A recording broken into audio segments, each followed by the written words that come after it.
नमस्कार, म कृष्णप्रसाद पौडेल तपाईहरू सामु आज म फेरि 32 पुतलीको कथाको चौथो अङ्क लिएर उपस्थित भएको छु।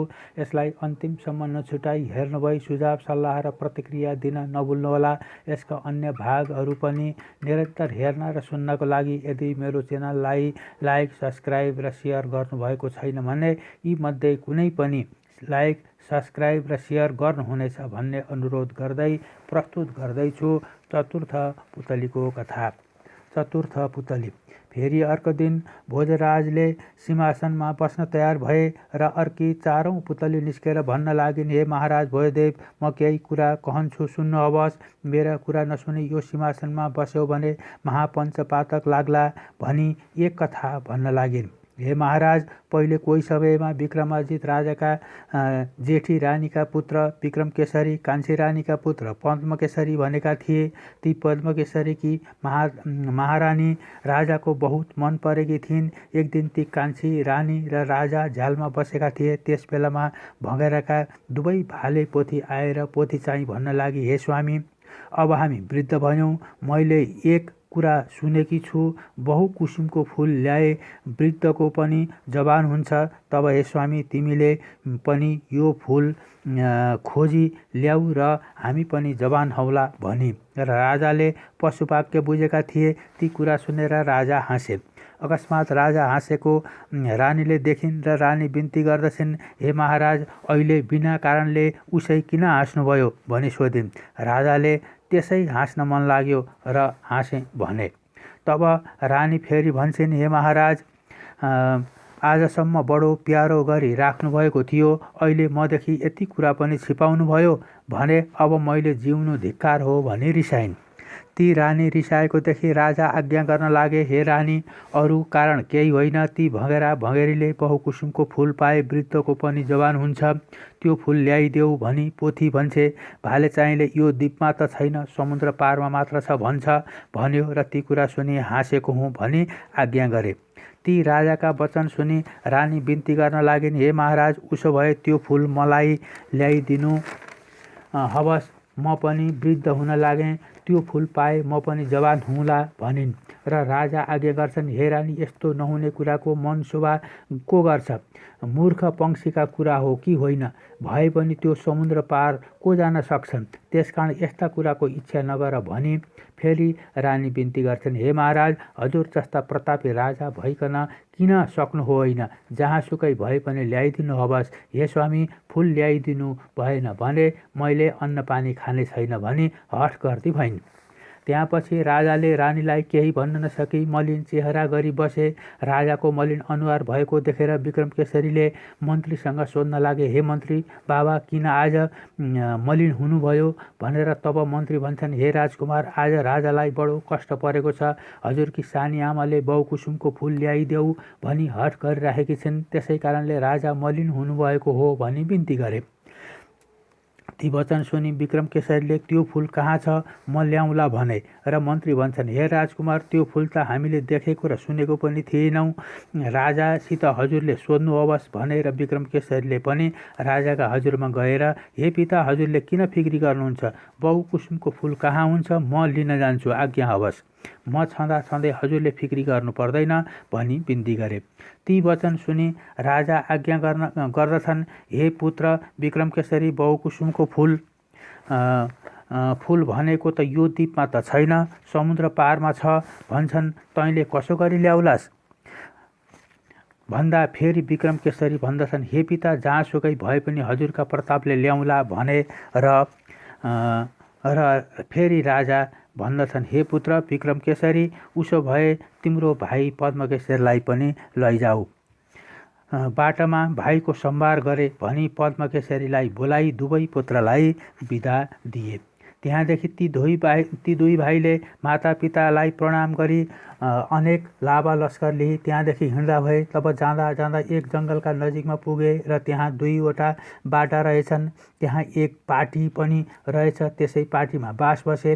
भोलिपल्ट विक्रमकेशरीले भने, हे भाइ पद्मकेशरी, अब कसो गर्ने हो? यहाँ दो बाटो रहेछ, बहुकुसुमको फूल भने कहाँ छ कहाँ? त्यसकारणले हामी दुई भाइ एकैतिर नजाउँ, किनभने दुवैतिर गए चाँडो होला कि।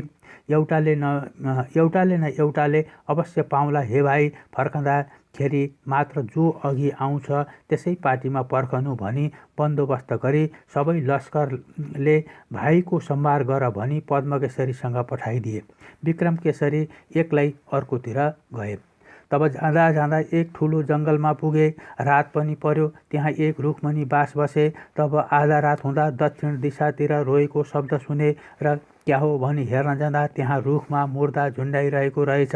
त्यसलाई झिक्न नसकेर एक स्वास्नी रुँदिरहेछ। विक्रमकेशरीले देखेर तिमी को हौ, किन रुन्छौ भनी सोधे। तब त्यो स्त्री भन्छे, महापुरुष, म राक्षस कन्या हुँ।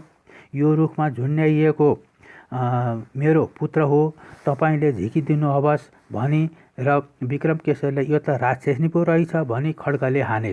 त्यो राक्षसनीको गोडामा लाग्यो र कठपाउ त्यही छोडी भागी गई। विक्रमकेशरीले पनि त्यो कठपाउ लिइकन त्यहाँदेखि जाँदा भए। तब कोही अर्को देशमा पुगे र त्यहाँ एक घरमा बडो शब्द गरी रोएको आवाज सुने र त्यो के हो भनी गइकन सोध्न लागे।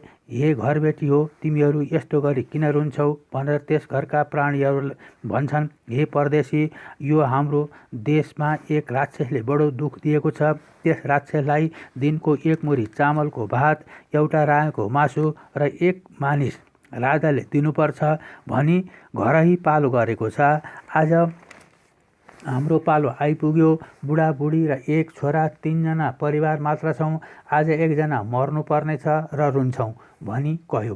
तिनका यस्ता वचन सुनि विक्रमकेशरीले भन्दछन्, हे वृद्धजन हो, तिमीहरूको साटो अर्कोजना हुन्छ कि हुँदैन भनेर तिनीहरू भन्दछन्। हे महापुरुष, अर्काको साटो मर्न जाने पुरुष को होला भन्दा विक्रमकेशरी भन्दछन्, हे वृद्धजन हो, तिमीहरूको साटो म जाला भने। त्यसै बेलामा दरबारबाट सदाझै मासु लिई सरजाम आइपुग्यो। त्यही सरजाम लिई विक्रमकेशरी पनि राक्षस आउने ठाउँमा गएर अरूलाई फर्काइदिए। आफू मात्र एक्लै खडा भइकन बसे। त्यस बेलामा राक्षस पनि आयो र भन्न लाग्यो, अरे पापिष्ट मनुष्य, आज मलाई धेरै बेर भोको राखिस्, अब तेरो मर्ने बेला भयो भन्यो। र विक्रमकेशरीले भन्दछन्, हे दुष्ट राक्षस, यो देशमा आजसम्म तैँले यहाँ धेरै मानिसहरू खाएछस्, अब मेरो फेला परिस्, आज तँलाई नमारी छाड्दिन भने। र त्यो राक्षस पनि बडो रिसले आइलाग्यो। विक्रमकेशरी पनि जाइलागे। ती दुईजनाको बडो युद्ध भयो। त्यस्ता बीचमा विक्रमकेशरी बडो क्रोध भई रिसले खड्गले प्रहार गरी त्यस राक्षसलाई मारे। त्यो राक्षस भुइँमा लोड्दा भूकम्प भयो। त्यो शब्द सुनि त्यहाँका राजा डराई भन्न लागे, अहो आज के निमित्तले राक्षस रिसायो र यस्तो शब्द गर्यो, अहो आज सबैलाई मार्छ कि भनी सबै डराइरहे। विक्रमकेशरी पनि आफ्ना डेरामा गएर घरबेटीहरूसँग मैले राक्षस मारि आएँ, आनन्दले बस भने। ती कुरा सुनि ती घरबेटीहरूले आश्चर्य माने। भोलिपल्ट उज्यालो भयो र राजाले त्यो रातिको शब्द के हो भनी विचार गर्न पठाए। मानिसहरू पनि डराई हेर्न जाँदा राक्षस मारिएको देखेर सबैले हर्ष मानी राजासित गएर बिन्ती गरे, हे महाराज, आज राक्षसलाई कसले मारेछ भन्दा राजा आज्ञा गर्छन्, हे लोको, हिजो कसको पालो हो उसैलाई सोधिआऊ भनेर सिपाहीहरू सोध्न जाँदा एक परदेशीले मारेको थाहा पाएर त्यही खबर राजासँग बिन्ती गरे। राजाले पनि त्यसलाई बोलाइ ल्याऊ भनी सिपाहीहरू पठाए। सिपाहीहरूले विक्रमकेशरीलाई डाकी दरबारमा लगे। तिनलाई देखि राजा आज्ञा गर्छन्, हे महापुरुष, यो अघोर राक्षसलाई तिमीले कसरी मार्यौ भनी सोधे र विक्रमकेशरीले पनि सम्पूर्ण विस्तार गरी सुनाए। त्यो विस्तार सुनि आश्चर्य माने राजा आज्ञा गर्दछन्, हे महापुरुष, धन्य धन्य रहेछौ तिमी, तिम्रो पराक्रमदेखि खुसी भएँ। तिमी को हौ? अब मेरी पुत्री तिमीलाई दिन्छु, विवाह गर भनेर विक्रमकेशरी भन्दछन्। हे महाराज विक्रमाजित, राजाको जेठो पुत्र विक्रमकेशरी भन्ने म नै हुँ। बाबाका आज्ञाले केही कार्य गर्न आएको, त्यो कार्य पुगेको छैन, कसो गरी विवाह गरौँ? विक्रमकेशरीका यस्ता वचन सुनि राजा आज्ञा गर्छन्, हे केशरी, आफ्नी छोरी दिइहालेँ, अब विवाह नगरी हुँदैन भनी शुभ दिन हेराई विवाह गरिदिए। 5 रात पुगेपछि विक्रमकेशरीले आफ्नी स्त्रीलाई भन्न लागे, हे रानी, म त बाबाको आज्ञाले बहुकुसुमको फूल लिन भनी आएको हुँ। धेरै दिन यहाँ बस्नु हुँदैन, जान्छु भनेर राजकुमारी बिन्ती गर्छन्। हे स्वामी, त्यो फूल त समुद्र पार छ भन्छन्, कसो गरी ल्याउनुहोला, कठिन छ। तैपनि हजुर महापराक्रमी हुनुहुन्छ, पाउ लाग्नुहोस्, फर्कँदाखेरि यही बाटो फर्कनुहोला, मलाई नबिर्सनुहोला भनी बिन्ती गरिन्। त्यहाँदेखि विक्रमकेशरी पनि सासू ससुरासँग बिदा भइकन जाँदा भए। तब त्यहाँदेखि जाँदा जाँदा कान्तिपुर भन्ने नगरमा पुगे। त्यस नगरकी राजाकी पुत्रीले झ्यालबाट हेर्दा विक्रमकेशरीलाई देखिन् र बहुतै चञ्चल भई आफ्ना सखीहरूलाई भन्न लागिन्, हे सखियो, ती कस्ता अति सुन्दर रहेछन्, हे सखी कस्ता महापुरुष रहेछन्। त्यस्ता पुरुषलाई आफ्नो पुरुष तुल्याउन पाए यो जन्म सुफल हुने थियो। हे सखी, ती को रहेछन्, तैँले गुप्तसँग बोलाइले भनिन् र सखी गएर विक्रमकेशरीलाई भन्न लागिन्, हे महापुरुष, तपाईँलाई त हाम्री मैयाले बोलाउनुहुन्छ, पाउ लाग्नुहोस् भनी डाकी लगेर मैयासँग भेट गराइदिन्। मैया पनि अति नै खुस भइकन अति नम्र बोलीले सोध्न लागिन्, हे महापुरुष, तपाईँ को हुनुहुन्छ, कसका पुत्र हुनुहुन्छ, तपाईँलाई देखि मेरो मन चञ्चल भयो, आफ्नो विस्तार कहनुहोस् भनिन्। र तब राजकुमार भन्छन्, हे सुन्दरी, म विक्रमाजित राजाको पुत्र विक्रमकेशरी भनेको मै नै हुँ। तब राजकुमारी बिन्ती गर्न लागिन्, हे राजकुमार, अब मैले तपाईँलाई वरदछु, मेरो उप कृपा राखी बक्सनुहोस् भनी सुन्दर फुलको माला गलामा हालिदिन् र प्रणाम गरिन्। त्यहाँदेखि ती दुवै ती पुरुष भई बडा आनन्दसँग रहँदा भए। केही दिनसम्म विक्रमकेशरीलाई मैयाले आफ्ना कोठामा दबाई राखिन्। त्यस्ता समयमा त्यहाँका राजाले अरू राजालाई कर तिर्नुपर्ने रहेछ। एक दिन त्यो कर लिन भनी आयो। त्यो खबर सुनि मैयाले मलिनो चेहरा गरिरहेकी हुँदा विक्रमकेशरीले भन्दछन्, हे सुन्दरी, आज तिमी किन मलिन छौ भन्दा मैया बिन्ती गर्दछन्, हे स्वामी, मेरो पिताले अर्को राजालाई कर तिर्नुपर्छ। आज दूतहरू कर माग्न आएका छन् र मैले फिक्री गरिरहेको हुँ भनी बिन्ती गरिन्। यी वचन सुनि विक्रमकेशरी भन्दछन्, हे रानी, उसो भए तिम्रा बाबासँग भेट गराइदेऊ, त्यो बैरीलाई म जितुला। ती वचन सुनि मैया खुसी भइकन झट गरिकन पितासँग गएर भन्न लागिन्, हे बाबा, हाम्रो शरणमा एक मुसाफिर राजकुमार आएका छन्, तिनले हाम्रो बैरीलाई हटाइदिन्छु भन्छन्। भन्दा राजाले पनि कहाँ छन्, डाकी ल्याऊ भने र मैयाले डाकी लगिन्। विक्रमकेशरीले राजालाई प्रणाम गरे। तिनलाई देखि राजा आज्ञा गर्दछन्, हे महापुरुष, तिमी को हौ, कहाँबाट आयौ, के भन्छौ भनी सोद्धा विक्रमकेशरीले भन्दछन्, हे महाराज, विक्रमाजित राजाको पुत्र विक्रमकेशरी भनेको मै हुँ। केही कामले घुम्दै फिर्दै यहाँ आएको छु। हे महाराज, हजुरले सधैँ कर तिर्ने राजालाई यसपाला कर तिर्नु पर्दैन, त्यस राजालाई मैले सङ्ग्राम गरी जितुला भने। त्यस बेलामा दूतहरू कर लिन आइपुगे र भन्न लागे, हे महाराज, हामीलाई सदाको मामुली सिर्तो बक्सनुहोस्, चाँडो नदिए हाम्रा राजाले हजुरको क्षेत्र भङ्ग गर्नन् भनी बिन्ती गरे।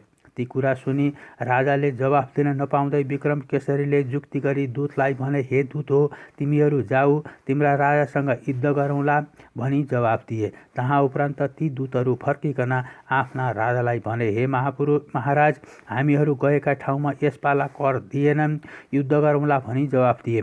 अब जे गर्नुपर्ने हो गर्नुहोस् भने। यति दूतका कुरा सुनि राजा रिसाई, हे मन्त्री, हामीलाई सदा कर तिर्ने राजाले यस्तो जवाब दिई पठायो, अब त्यसको राज्य राख्नु छैन, चाँडो लस्कर तयार गर, लडाईँ गर्न जाउँ भनी आज्ञा गरे। यति राजाको हुकुम पाई मन्त्रीले पनि सम्पूर्ण लस्कर तयार गर्यो र राजा समेत लडाईँ गर्न आए। तब ठुलो बैरी आयो। अब कसो हुन्छ भनी त्यहाँका राजा प्रजा डराउन लागे। बैरीको लस्करले पनि सबै सहर घेर्यो। त्यस्तो बिचमा विक्रमकेशरीले पनि पञ्च हतियार लिई घोडामा चढी आफू अघि लागे, अरू लस्कर पछि लगाई सङ्ग्राम गर्न हिँडे। तब दुवैतिरका लस्कर बीचमा अघोर सङ्ग्राम हुन थाल्यो। त्यसै बीचमा विक्रमकेशरीले घोडा दौडाई, खड्ग चलाई, अनेक लस्कर मारे। कोही पनि तिनका अगाडि ठहर्न सकेनन्। सबै लस्कर करदल भए, कोही शेष रहेका पनि भाग्न लागे। त्यस बेलामा विक्रमकेशरीले घोडा दौडाई त्यो बैरी राजालाई पक्रेर भन्न लागे, हे राजा, तेरो क्षेत्र भङ्ग गरौँ कि के भन्छस् भन्दा ती राजा भन्दछन्, हे महापुरुष, मेरो गद्दी थामिदेऊ, अघि जस्तो गरी कर लिन्थे, अबदेखि त्यसको दोबर हामी कर तिरौँला, कर चुक्ति गरी तिरौँला भनी तिनका पाउमा परि बिन्ती गर्यो। ती वचन सुनि विक्रमकेशरी पनि करुणा भयो र बढिया भनी बन्दोबस्त बाँधी ती राजालाई छाडिदिए। तहाँ उपरान्त ती राजाले पनि अघिको दोब्बर सिर्तो अनेक सरसौगात समेत विक्रमकेशरीलाई बुझाइदिए। त्यो सम्पूर्ण चिज लिइकन विक्रमकेशरी पनि फर्के र ठुलो मङ्गल यात्रा गर्दै सहरमा आए। त्यहाँ उपरान्त त्यहाँका राजाले धन्य धन्य महापुरुष भनी विक्रमकेशरीलाई ठुलो सम्मान गरी भन्न लागे, हे विक्रमकेशरी, तिम्रो पराक्रम रूप यौवनदेखि म खुसी भएँ। अब मेरी छोरी दिन्छु, विवाह गर भने र तब विक्रमकेशरीले पनि हवस् भनी विवाह गरे। 2-4 दिन पछि एक दिन आफ्ना ससुरा राजासँग भन्न लागे, हे महाराज, म त बाबाको कामले आएको हुँ, अब म जान्छु, बिदा दिनुहोस्। फर्कँदाखेरि यही बाटो गरी आउँला भनी बिदा भएर जाँदा भए। तब जाँदा जाँदा जवादी भनेका एक पार्टीमा पुगेर त्यहाँ बास बस्दा भए। त्यस सहरमा सबैले कोलाहल शब्द गरी रोएको सुनेर एउटा स्त्रीसँग सोधे, हे स्त्रीजन, यो सहरमा के भयो र किन सबैजनाहरू रुन्छन् भनी सोद्धा त्यो स्त्रीजनले भन्छ, हे मुसाफिर, यो देशकी राजाकी सुन्दरी पुत्री थिइन्। तिनै मैयाले सबै लोक प्रजाहरूको पालन गरिराखेकी थिइन्, तर आज ती मैया परलोक भइन्। त्यसै कारणले सबै प्रजाहरू रुन्छन्। हे मुसाफिर, यहाँ अर्को उपद्रव पनि छ। के हो भने यहाँ जो कोही मरे पनि अग्निदाह गर्न हुँदैन, जल प्रवाह गर्न माटी दिन पनि हुँदैन, त्यत्तिकै मसानमा छाडी आउनुपर्छ। त्यहाँ एक राक्षस आई खान्छ र जान्छ। त्यसले छाडेको हाडखोर भोलिपल्ट गइकन जलाउनुपर्छ। त्यस कारणले दुनियाँहरू मसानमा जान डराउँछन्। यस्ता कुरा गरिरहेका बेला ती मैयालाई पनि ल्याए र विक्रमकेशरी मात्र एकातिर एक्लै बसिरहे। त्यस्ता बीचमा आधा रात हुँदा एक राक्षस ठुलो शब्द गरी कराई आकाश मार्गले आयो र मुर्दा भएका ठाउँमा गइकन मुर्दाको कात्रो कपडा निकाल्यो र हेर्यो। अति सुन्दर स्त्री देखियो। त्योसँग गङ्गा जमुना भनेका कालो र सेतो 2वटा चमर रहेछन्। तब सेतो चमरले हाँक्यो, मैयालाई जगाई त्रिपासा खेल्न लाग्यो। एक बाजी खेलिकन फेरि कालो चमरले हाँक्यो र मार्दो भयो। त्यो सबै विक्रमकेशरीले हेरिरहेका थिए। त्यस्ता बीचमा राक्षसले मुर्दार खान तयार हुँदा विक्रमकेशरी जाइलागे र तरबार हाने। तब त्यो राक्षस पनि डरायो र चमर त्यहीँ छोडी भागी गयो। त्यहाँ पछि विक्रमकेशरीले 2 चमर लिएर फेरि गङ्गा चमरले हाँकी मैयालाई जगाए र 2 जना त्रिपासा खेलिरहे। जब उज्यालो हुन लाग्यो तब जमुना चमरले हाँकेर मैयालाई मारी आफू मात्र बसिरहे। तहाँ उपरान्त उज्यालो भयो। मैयालाई सती गति गर्न भनी मानिसहरू आए। त्यस्ता मसानमा एक मुसाफिर मात्र बसिरहेको, मुर्दा भने केही नभएको देखि बडो आश्चर्य मानि सोध्न लागे, हे मुसाफिर, सधैँ त मसानमा मुर्दालाई राक्षसले खाइ जान्थ्यो, आज कसो भयो भनेर मुसाफिर भन्छन्, हे लोको, रातिमा राक्षस आएको थियो, मैले तरबारले हानी धपाएँ। अब यी मैयालाई मैले बचाउन सके, मलाई दिन्छन् कि दिँदैनन्, जाऊ तिम्रा राजासँग सोधिआऊ भनेर मानिसहरू चाँडै दौडी गए र राजासँग बिन्ती गर्न लागे, हे महाराज, एक मुसाफिर आई मसानमा बसेको छ। आज मुर्दालाई राक्षसले खान पाएको रहेनछ, त्यसैले धपाइराखेको रहेछ। त्यसैले यसो भन्छ, यी मैया मलाई दिने भए म बचाइदिउँला भनी बिन्ती गर्यो।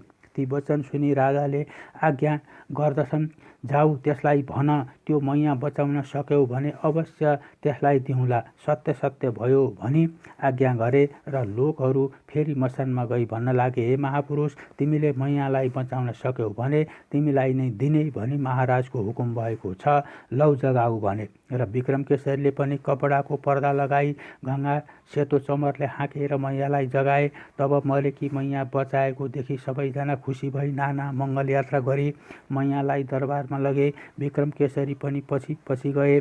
तिनलाई देखि राजा आज्ञा गर्दछन्, हे महापुरुष, मसानमा बस्ने मरेको बिउताउने देवतुल्य तिमी को हौ, कहाँबाट आयौ भनी सोधे र विक्रमकेशरी भन्दछन्, हे महाराज, म विक्रमाजित राजाको पुत्र विक्रमकेशरी हुँ भने र अहो प्रतापी राजाको पुत्र हुँ भनेको वचन सुनि राजा बहुत खुसी भई भन्न लागे, अहो मेरो भाग्य, मरेकी छोरी पनि फेरि सजीव भई यस्ता बडा प्रतापी राजकुमारलाई ज्वाइँ तुलाउन पाएँ भनी बडो हर्ष मानी शुभ दिनमा मैयाको विवाह गरिदिए।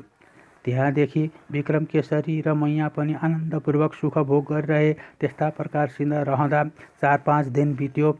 एक दिन आफ्नी मैयालाई विक्रमकेशरीले भन्न लागे, हे मैया रानी, म त मेरा बाबाका काममा आएको हुँ, अब यस्ता सुखमा भुलिरहन हुँदैन, म जान्छु। भन्दा रानी भन्दछन्, हे स्वामी, म मरेकोलाई हजुरले बचाई उद्धार गर्नुभयो, आफू मात्र कहाँ जानुहुन्छ, मलाई पनि सँगै लैजानुहोस् भनी बिन्ती गरिन्। फेरि राजकुमार भन्छन्, हे प्रिय, त्यसो होइन, मैले धेरै काम गर्नुपर्नेछ, बरु पछि फर्कँदा यही बाटो आई तिमीलाई सँगै लैजाउँला, फिक्री नमान भनी रानीलाई बुझाई आफ्ना ससुरासँग बिदा भई गए। तब जाँदा जाँदा समुद्रका तीरमा पुगे। उही राक्षसनीका मनचिन्ते काठका खटपाउ लगाई समुद्र पार पुगे। त्यहाँ सुन्दर एक बगैँचा रहेछ। अनेक किसिमका सुन्दर वृक्ष रहेछन्। त्यस वृक्षमा नाना सुगन्धी फूल फुलेका रहेछन्। अनेक भ्रमरा गुन्जयमान गर्दै गरेका यस्तो सुन्दर बगैँचा देखेर यसमा बहुकुसुमको फूल कुन चाहिँ होला भनी हेरिरहेका थिए। त्यस्ता बीचमा त्यही बगैँचाका सुवर्णका महलबाट एक सुन्दरी 16 वर्षकी नाटिका निस्केर त्यसै बगैँचामा डुल्दा विक्रमकेशरीले पनि तिनलाई देखे। दुवैका छातीमा काम बाण लाग्यो र मुर्छा भए। केही बेरपछि दुवैलाई चेत आयो र कुसुमावतीले पनि अलिक लाज मानी तल शिर गरी नेत्र कटाक्षले हेरी भन्न लागिन्, हे महापुरुष, तिमी को हौ? यस्तो समुद्र पार गरी कसो गरी यहाँ आयो? यो त इन्द्रको बगैँचा हो। यहाँ इन्द्रको चाकर एक राक्षस छ, रखवाल बसेको छ। त्यसले देख्यो भने तिमीलाई अवश्य मार्नेछ।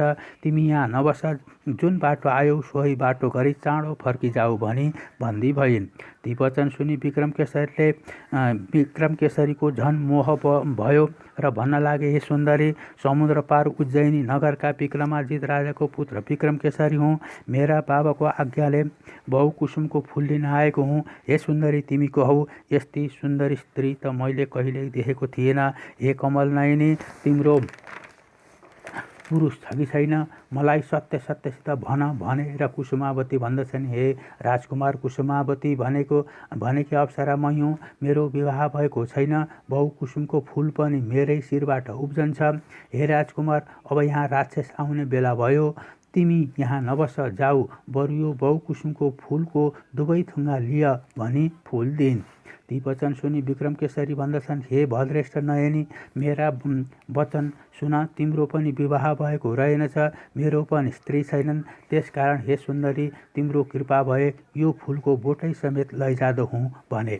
कुसुमावतीले पनि अलिक केही लाज मानी भन्न लागिन्, हे महापुरुष, उसो भए सत्य सत्यको विश्वास देऊ भनिन्। र विक्रमकेशरी भन्दछन्, हे कल्याणी, तिमीलाई मैले अधर्म गर्ने छैन, सत्य भयो। तब कुसुमावतीले पनि एक पुरुष नभजी हुने छैन। प्रतापी राजाका पुत्र यस्ता समुद्र पार गरी आउन सक्ने पराक्रमी यौवनयुक्त यस्ता पुरुष छोड्ने होइन भनी विक्रमकेशरीका गलामा फुलको माला हाली स्वयंवर गरिन्। त्यहाँदेखि विक्रमकेशरीलाई ती मैयाले आफ्ना सुवर्णका महलमा लगी एकातिर लुकाइन्। त्यसपछि त्यहाँको रखवाल राक्षस पनि आइपुग्यो र यताउता हेरी केही भन्न लाग्यो, हे कुसुमावती, आज त मनुष्यको गन्ध आउँछ, तेरो मन पनि चञ्चल भएको छ, यहाँ को आयो भन्यो। र कुसुमावती भन्छन्, हे राक्षस राज, आज तिमीलाई के भयो? किन यस्तो कुरा गर्छौ? यस्ता समुद्र पार को मानिस आउन सक्ला? यस्तो नहुने कुरा पनि चिताउँछौ भनी रिसाए झैँ गरिन्। त्यहाँपछि राक्षस पनि आफूले ल्याएको आहारा भोजन गरी सुत्यो। भोलिपल्ट बिहानै त्यो राक्षस आहारा खोज्न गयो अनि विक्रमकेशरीलाई मैयाले झिकेर अनेक तरहको पञ्चामृत भोजन गराइन्। त्यहाँदेखि सुन्दर सुवर्णका पलङमा बसी नाना तरहको रस विलास गर्न लागे। त्यस बेलामा कुसुमावतीले भन्न लागिन्, हे स्वामी, यसो गरी यहीँ बस्दा त हाम्रो नाश हुन जान्छ, अब यहाँ बस्न हुँदैन, भागी जाउँ भनिन्। र विक्रमकेशरीले पनि बढिया भनी दुईजना जान तयार भए। विक्रमकेशरी भन्दछन्, हे रानी, जुन काममा आएको हुँ त्यो फूल त मैले लिएकै छैन, त्यो फूल कहाँ छ, ल्याऊ भने। तब रानीले हाँसिकन भन्न लागिन्, हे स्वामी, फूलको बोटै पाएपछि भएन र? फूल खोज्नुहुन्छ, तैपनि फूल लगाउन खोज्नुहुन्छ भने यो सुवर्णको थाल थापी सुवर्ण चाबुकले मलाई हान्नु अवश्य भनिन्। विक्रमकेशरीले पनि त्यसै गरेर कुसुमावतीका शिरबाट बहुकुसुमको फूल फुल्यो। फूलको 4 थुङ्गा टिपी 1 थुङ्गा आफूले लगाए र कञ्चन शरीर भयो। 1 थुङ्गा रानीलाई लगाइदिए, 2 थुङ्गा एक रुमालमा राखी बाँधे। राखे। त्यसपछि ती दुवैजना कठपाउ चढी समुद्र पार पुगे र पहिले जुन देशमा मैयाँलाई जगाई विवाह गरेका थिए त्यसै देशमा पुग्दा भए। त्यहाँका राजाले पनि ज्वाइँ आइपुग्नुभयो भनी बडा हर्षसित मङ्गल यात्रा गर्दै दरबारमा लैजाँदा भए। अनेक आदर गरी 84 व्यञ्जन भोजन तयार गरी रातमा दुवै रानीले सहित भई एकै पलङमा शयन गरे। यस्ता प्रकारसित 2-4 दिन त्यहीँ बसी एक दिन आफ्ना ससुरा राजासँग भन्न लागे, महाराज, जुन कामका पिताका आज्ञाले आएको थिएँ सो काम पुरा भयो। अब मैले दरबार छाडेको धेरै दिन भयो।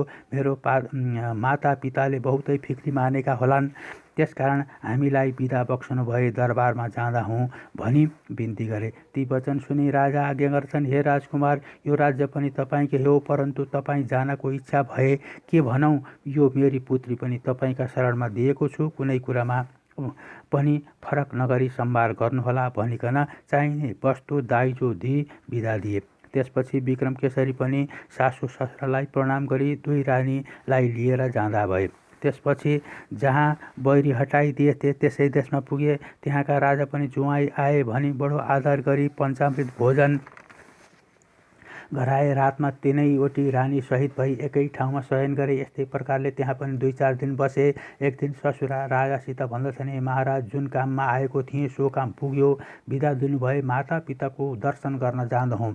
राजाले पनि हवस् भनी बिदा दिए। अनेक वस्तु दाइजो दिइकन पठाए। विक्रमकेशरी पनि तीनैवटी रानीलाई जुन देशमा दैत्यलाई पहिल्यै मारेका थिए त्यहीँ पुगे। त्यहाँका राजाले पनि ज्वाइँ आए भनी बडो आदर गरी नाना तरहको भोजन गराए। त्यहाँकी मैयाँले पनि आफ्ना पुरुषको पाउ धोई जल खाई प्रणाम गरिन्। तीनैवटी सौतेनी बहिनीहरूको पनि बडो आदरले सम्मान गरी रातमा चारै स्त्री रानी सहित विक्रमकेशरी एकै पलनमा शयन गरे। यस्तै प्रकारले 2-4 दिनसम्म त्यहीँ बसे। एक दिन आफ्ना ससुरा राजासँग बिन्ती गरे, हे महाराज, जुन काममा आएको हो सो काम सफल भयो। अब मलाई बिदा बक्सुनुहोस्, माता पिताको दर्शन गर्न जान्छु भनेर राजा आज्ञा गर्दछन्। हे ज्वाइँ, यो राज्य पनि तपाईँकै हो, तपाईँको जाने इच्छा भए म के बिन्ती गरौँ, राम्रोसँग पाउ लाग्नुहोला, यी सबै रानीलाई बरोबर गरी राख्नुहोला भनी चारैवटी पुत्रीलाई अनेक वस्त्र गहना लगाई दाइजो दिई बिदा दिए। विक्रमकेशरीले पनि सासु ससुरालाई प्रणाम गरी चारैवटी रानीसित जाँदा भए। तब जहाँ पद्मकेशरीसँग बन्दोबस्त गरी आएका थिए त्यसै ठाउँमा पुगे। त्यहाँ पद्मकेशरीले पनि अनेक देश घुमी अनेक वनमा जे पाइयो सो फुल टिपी बटुली ल्याएर त्यसै ठाउँमा आई दाजुलाई पर्खिरहेका थिए। त्यसै बीचमा विक्रमकेशरी पनि आइपुगेर दुवै भाइको भेट भयो।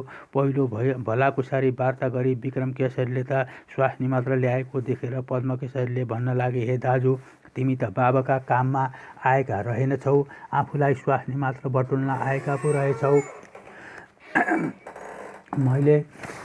मैले बाबाका निमित्त बहुकुसुमको फुल अनेक जातको फुल ल्याएको छु, हेर्नुहोस् भनी नाना जातका फुल देखाएर त्यो फुलदेखि विक्रमकेशरी भन्दछन्, हे भाइ, बहुकुसुमको फुल त यो कुनै पनि होइन।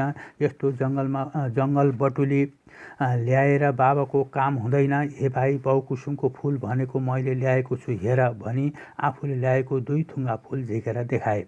त्यो फुल देखेपछि भाइको मनमा शङ्का पर्यो, अहो, बहुकुसुमको फुल त यस्तो हुने रहेछ, यो मैले त भारी मात्र बोकी ल्याएछु। अति सुन्दर रानी पनि फुल पनि दाजुले ल्याएका रहेछन्, मैले भने केही पनि ल्याउन सकिनँ। मैले बाबासँग कसो गरी मुख देखाउँला, लाज हुने भयो भनी शोक परेको झैँ गरी मलिनो मुख गरी बसे। फेरि मनमा चिताउन लागे, अब यसो गर्नु पर्यो, राति सुतेको बेलामा यिनलाई मारी फुल चोरिकन लानु पर्यो भनी विचार गरे र त्यसै गरी रात्रिमा भागी गए। त्यसपछि आफ्ना दरबारमा पुगे र तिनै 2 थुङ्गा बहुकुसुमको फुल बाबा महातारीका चरणमा राखी साष्टाङ्ग दण्डवत गरे। त्योदेखि राजा बहुत खुसी भई, हे पुत्र पद्मकेशरी, त धन्य रहेछस्, तैँले मेरो मनोरथ पूर्ण गरिस्। विक्रमकेशरी त मुखले मात्र कुरा गर्दो रहेछ, अझसम्म पनि आएको छैन भनी पद्मकेशरीलाई प्रशंसा गरे।